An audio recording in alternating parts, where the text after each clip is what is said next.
علي عبد الله اللي يعلمهم عليها وحوينا خذ دونتان وتعالي waxaa lagu soo eedeeyay in aad tahriibiyaal ka qaaday magaalada Boosaaso waa run waa sharci arrinta maxaad xog laga siiyay waxaan ka siin karaa waxaan qaadaa dad xun baan ku haddana magaalada ka gurno waa wasxo bilahay waa tuugo waa dilo waa qaatid waa wix xun ma gura wadanka safaynaya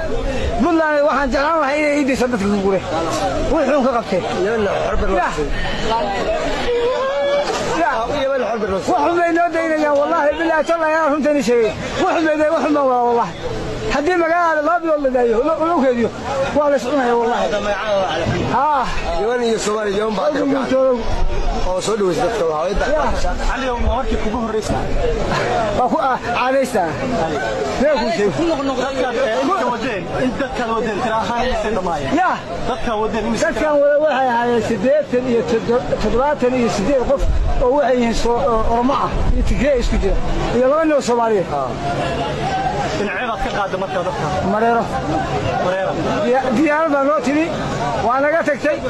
diyaardu waxay soo dibay وانا قلتين انا بودي بدو بودي واسو قلتين ما يفهم لبادي بحريه oo kala soo socday market bay ku dhacay markii diyaarada arkeen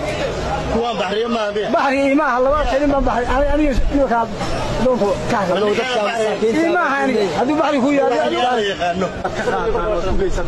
waxaan ku geynaa 6 looga oo lacag ma lacag ba waaye wax dadka dadka u diidan ina ka gufo qoonka yabalna wax ma isha taqana kiyalo kama hadlo wallahi dadka uu nimadeena kaliya qoonka ka qadan inuu ku bilaano wixii anaga ay tawo عندك هو waxaan ha la bilaahday ku hayno wallahi la tutaagasha ala mudiirana wallahi